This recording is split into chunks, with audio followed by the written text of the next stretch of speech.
अभी आपके सामने आली जनाब मौलाना अब अपनी तकरीर खिताब फरमा रहे थे। अब मैं बाकायदा निज़ामत के फ़राइज़ के लिए आली जनाब डॉक्टर नैयर जलालपुरी साहब क़िबला से गुजारिश करूँगा तशरीफ़ लाएँ और महफिल संभालें। जनाब नैयर जलालपुरी साहब शोराए कराम तशरीफ़ ला चुके हैं और मैं एक ऐलान कर रहा हूँ, मैं तमाम उन मोमिनीन हज़रात का शुक्रिया अदा कर रहा हूँ जो यहाँ तशरीफ़ लाए हैं और जो हज़रात किसी भी तरह का ताउन इस महफिल में करते हैं, उनका मैं इस महफिल से अपने इदारे की तरफ से शुक्रिया अदा कर रहा हूँ। मोमिनीन से गुजारिश है कि तशरीफ़ लाएँ। आली जनाब नैयर जलालपुरी साहब आपके साथ। नारे तकबीर, कलमा पढ़िए, देखिए पहला कलमा, दूसरा कलमा, मरहला व मरहला आपने। नारे तकबीर, जिसकी नज़रों में अल्लाह जितना बड़ा है उतना बड़ा नारा लगाए। नारे तकबीर, जिसने किब्रियाई को आम किया और रिसालत को फैलाया उस रसूल का नारा लगाइए। नारे रिसालत, नारे रिसालत। आइए अब बैत का मरहला है। मौलाए गदीर के कदमों पे अपने नारों के हाथों से बैत कीजिए, दोनों हाथों को बुलंद करके। नारे हैदरी, नारे हैदरी। 14 मासूमीन के खैर मकदम में लखनऊ की तस्लीमात और इस्तकबाल और खैर मकदमी अंदाज में एक बावाज़ बुलंद नारे सलावत मोहम्मद मोहम्मद। अरबाब इल्म, अरबाब अदब, अरबाब शेर, अरबाब सुखन, अरबाब साइंस, अरबाब फ़हम, अरबाब ज़िका, अरबाब सुखन, अरबाब दानिश, अरबाब विला, अरबाब अज़ा, अरबाब शहर अज़ा। हजार नाते उस रसूल के नाम जो अव्वल खल्क, अव्वल खुल्क, अव्वल खिल्क, अव्वल इस्म, अव्वल ज़ात, अव्वल हयात, अव्वल लौह, अव्वल कलम, अव्वल हर्फ, अव्वल माना, अव्वल नूर, अव्वल ज़ात, अव्वल हयात, यानी मेरा रसूल। और उसको अल्लाह ने कहा व इन्नका लाला खुलक़िन अज़ीम। इसका मतलब जब वो आलम जबरूत में था तब भी अजीम था, लाहूत में था तब भी अजीम था, समावात में था तब भी अजीम था, खुल्द में था तब भी अजीम था, अब्दुल मुत्तलिब की सुल्ब में था तब भी अजीम था, अब्दुल्ला की सुल्ब में था तब भी अजीम था, अबू तालिब की गोद में था तब भी अजीम था। आइए पहले मदा हो जाए, जोश मलियाबादी का सहारा लूं और लखनऊ वालों को मुबारकबाद दूं। पहले हुसैनी तंजीम ऑफ इंडिया को मुबारकबाद। देखते देखते 20 साल से ज़्यादा का अरसा हो गया इस जश्न को होते हुए, और मैंने सिर्फ 1 साल में नहीं हाजिर हो सका। बाकी चूँकि मैं 19 ही रहता हूँ इसलिए मैं 19 हूँ यहाँ पे, मगर मैं यहाँ शामिल होता रहा। और ये वही लखनऊ है, ये वही सामीन है, मगर इस बार जो आपकी आराइश है, ज़ेबाइश है इस तंजीम की, लग रहा है सिल्वर जुबली मनाने की तैयारियां हैं। और इस बार की फहरिस्त के लिए मुबारकबाद दूंगा लखनऊ वालों। सिर्फ 14 शुअरा हैं, जिसमें 9 बैरूनी हैं, 5 मकामी हैं। सिर्फ 14 शुअरा हैं, इसलिए महफिल वक्त पे शुरू हो रही है, वक्त मुकम्मल होगी। सामीन इंशाअल्लाह बढ़ तो सकते हैं मगर कम नहीं होंगे, इसलिए कि मैं नाम गिनाता जाऊँ। जनाब कलीम असगर साहब, यानी कली में तूरे मद्दाहिए अहले बैत। जनाब डॉक्टर नायाब बलियावी साहब, ये साइंटिस्ट भी हैं, डॉक्टर भी हैं, मानी जायसी पे आपकी PhD है। जनाब आमिर फैज़ाबादी साहब, जनाब नौशाद मुर्शिदाबादी, मुर्शिदाबाद कलकत्ते से। जनाब जवाद ज़िया साहब, आगा जवाद ज़िया साहब कहाँ से? आपके अली नकीब आलम विजयवाड़ा से।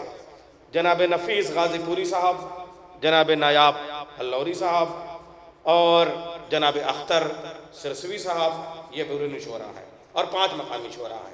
रसूल इस्लाम के हवाले से पहले एक आध बंद पेश कर दूं मौजू पे। जनाब जोश मलियाबादी का सहारा लेता हूँ। नौ इंसान को दिया किस फलसफी ने ये पैगाम, मर्द गाजी का कफन है खलते उम्र दवाम, नस्ब किसने कर दिए मख्तल में हूरों के ख़याम, जानते हो उस दबीर ज़हने इंसानी का नाम, जो अनोखी फिक्र था, जो एक नया पैगाम था, उस हकीम नुक्ता परवर का मोहम्मद नाम था।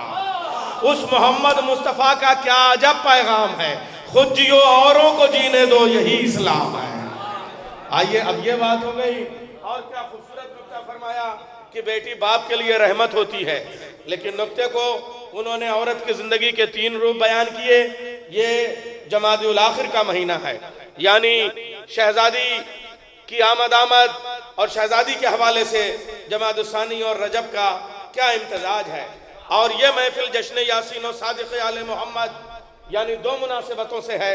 रसूल के साथ इमाम भी है, आईने के साथ जौहर भी है, फूल के साथ खुशबू भी है, सूरज के साथ रोशनी भी है, चराग के साथ लौ भी है, इत्र के साथ खुशबू भी है, रसूल के साथ इमाम भी है, मोहम्मद के साथ जाफर भी है, अमीन के साथ सादिक भी है। सलावत भेजे मोहम्मद वाले मोहम्मद पर। मगर ये महफिल रजब और शाबान की महफिलों का दरवाजा है, यहीं से महफिलें शुरू होती हैं।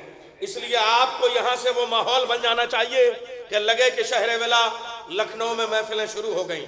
पूरी दुनिया में आज महफिल होगी, कल लाहौर में, इस्लामाबाद में, कराची में डिमांड शुरू हो जाएगी।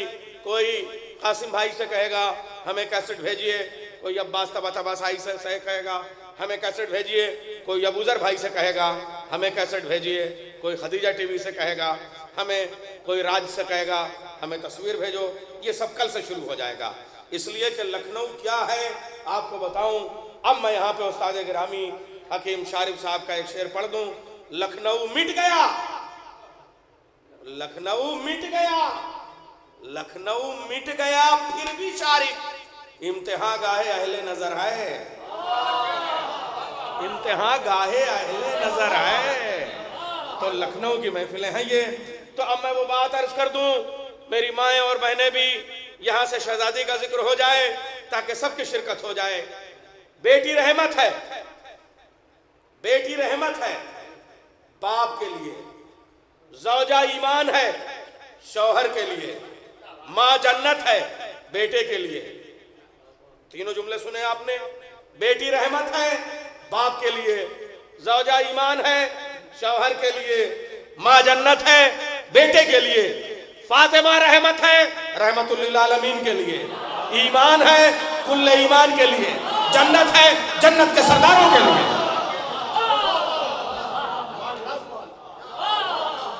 अब मैं एक बंद अल्लामा नसीम अमरोवी का भी पढ़ दूं और उसके बाद शायर की तरफ चलते हैं। हमारा जो पहला शायर होगा उसका नाम ही है ताज, तखल्लुसी ताज, लगे कि ताजदाराने अवध की बारगाह में हम आए हैं। आइए हम सिलसिला शुरू करते हैं। पहले एक बंद पेश करता हूं अल्लामा नसीम अमरोवी का। जितने रमूज़े नूर थे आदम की खाक में, सब आ गए सिमट के रुखे ताबनात में, हूरे खड़ी है कस्बे तजल्ली की ताक में, 2 चांद जानुओं पे है 9 नस्ल पाक में। आए शहजादी की मदा हो रही है। 2 चांद जानुओं पे है 9 नस्ल पाक पे, नस्ल पाक में, और चलती थी सास साया रहमत लिए हुए, उठती नमाज को तो जमात लिए हुए। छठे इमाम ने फरमाया मेरी जद्दा माजिदा हजरत फातिमा ज़हरा सैयदत निसाइल आलमीन के माथे में एक नूर था, और उस नूर की हैबत थी कि कोई तसव्वुर नहीं कर पाता था। अलबत्ता ये जरूर एहसास होता था कि सुबह को वो नूर सफेद होता था, ज़ोहरैन में वो नूर सब्ज होता था, मगरिबैन में वो नूर सुर्ख होता था। जनाब ज़की साहब तशरीफ ले आए ताकि लगे कि हाँ भारत में महफिल हो रही है। सलावत भेजा मोहम्मद वाले मोहम्मद पर।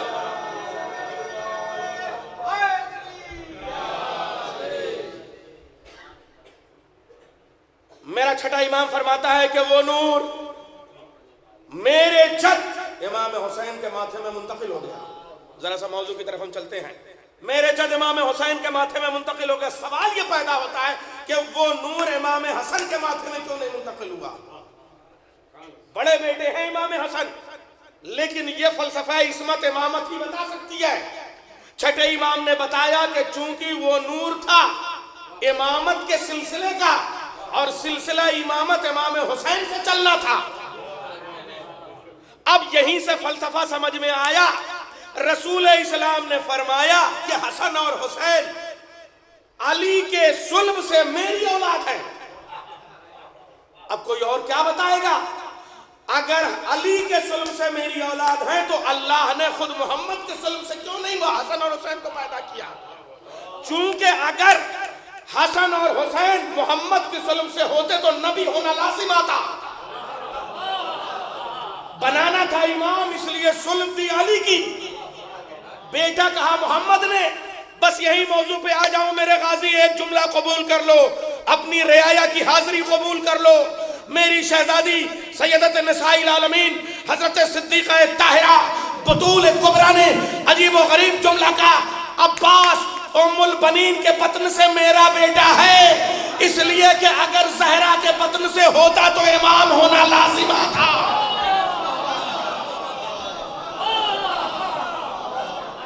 सलवात भेजे मोहम्मद वाले।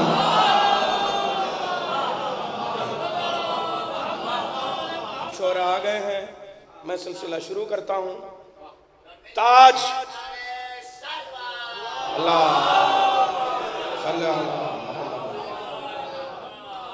ताज, आज ये जो हम स्टेट में बैठे हैं, राजधानी में, ये रियासतों का तस्वुर भी अवध के ताल्लुकदारों का मुख्तार आम जनाब वसीम हैदर साहब इस वक्त मौजूद हैं।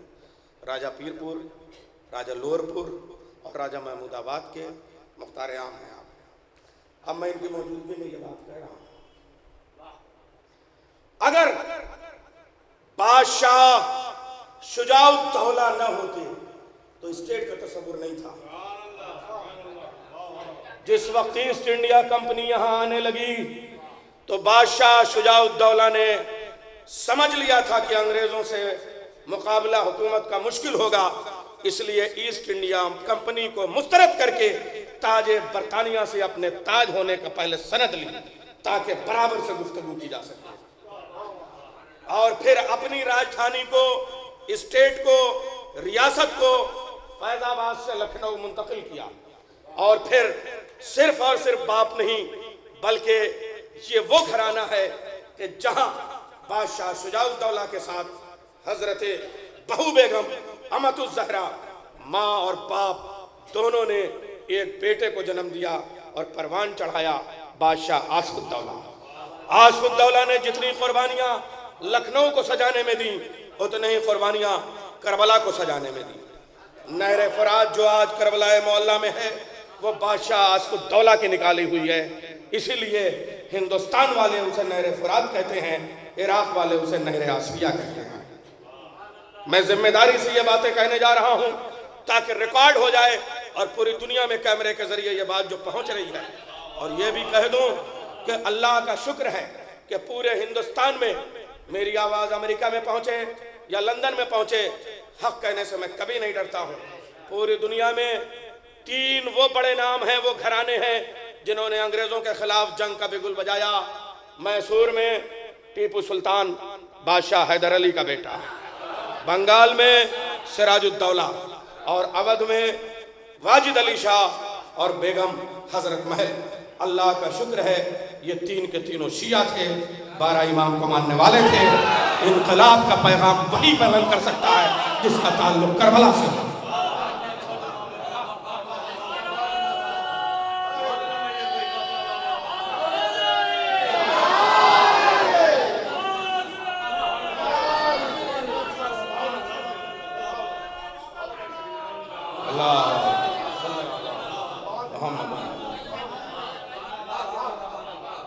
मैं जिम्मेदारी से ये बात कहना जा रहा हूँ, चैलेंज करके साथ कहता हूँ, मैं जिसका ताल्लुक करबला से नहीं है वह इनकलाब लाने का शौर नहीं रखता।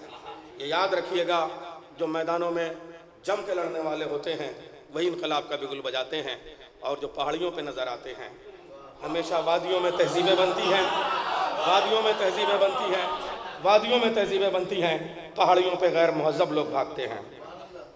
आइए मैं ये भी अर्ज कर दूं कि ये ताज लखनवी से मैं आपको पहली मुलाकात कराता हूँ। ताज बरतानिया से अपने ताज को तस्लीम कराया और बादशाह ने अवध ने अपना ताज कभी हजरत अली की तुरबत पे ले जाके रखा, कभी इमाम अली रज़ा अलैहिस्सलाम की तुरबत पे रखा, कभी यहाँ की शहजादियों ने जनाब ज़ैनब की तुरबत पर ले जाके ताज रखा।